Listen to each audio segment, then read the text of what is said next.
അവൻ മനോവയ്ക്കും ഭാര്യയ്ക്കും പിന്നീട് പ്രത്യക്ഷപ്പെട്ടില്ല. അത് കർത്താവിൻ്റെ ദൂതനായിരുന്നുവെന്ന് മനോവയ്ക്ക് വ്യക്തമായി. മനോവ ഭാര്യയോട് പറഞ്ഞു, ദൈവത്തെ കണ്ടതുകൊണ്ട് നാം തീർച്ചയായും മരിക്കും. അവൾ പറഞ്ഞു, നമ്മെ കൊല്ലണമെന്ന് ഉദ്ദേശിച്ചിരുന്നെങ്കിൽ കർത്താവ് നമ്മുടെ കയ്യിൽ നിന്നും ദഹനബലിയും ധാന്യബലിയും സ്വീകരിക്കുകയോ ഇക്കാര്യങ്ങൾ കാണിച്ചു തരികയോ അറിയിക്കുകയോ ചെയ്യുമായിരുന്നില്ല. അവൾ ഒരു പുത്രനെ പ്രസവിച്ചു. സാംസൺ എന്ന് അവന് പേരിട്ടു. കുട്ടി വളർന്നു.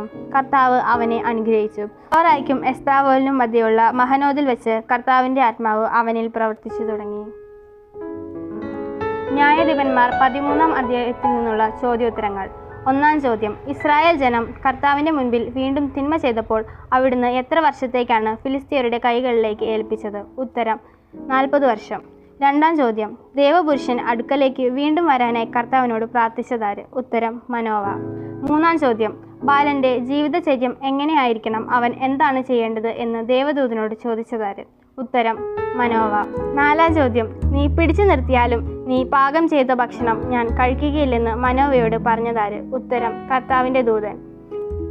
5-ാം ചോദ്യം. എൻ്റെ പേര് അത്ഭുതകരമായിരിക്കെ നീ അത് ചോദിക്കുന്നതെന്തിന് എന്ന് ആരോടാണ് പറഞ്ഞത്? ഉത്തരം ദേവദൂതൻ മനോവയോട്. 6-ാം ചോദ്യം. എപ്പോഴാണ് അവൻ കർത്താവിൻ്റെ ദൂതനാണെന്ന് മനോവയ്ക്ക് വ്യക്തമായത്? ഉത്തരം അഗ്നിജ്വാലയിലൂടെ ഉയർന്നു പോയപ്പോൾ. 7-ാം ചോദ്യം. വന്ധ്യയും മക്കളില്ലാത്തവളുമായിരുന്ന മനോവയുടെ ഭാര്യയ്ക്ക് കർത്താവിൻ്റെ ദൂതൻ പ്രത്യക്ഷപ്പെട്ട് നൽകുന്ന വാഗ്ദാനം എന്ത്?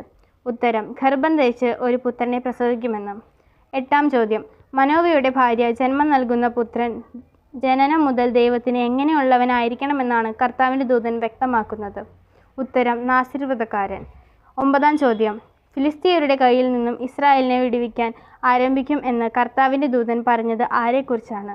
ഉത്തരം മനോവയുടെ മകൻ സാംസനെക്കുറിച്ച്. 10-ാം ചോദ്യം. സാംസന്റെ പിതാവായ മനോവയുടെ ഗോത്രമേത്? ഉത്തരം ദാൻ ഗോത്രം.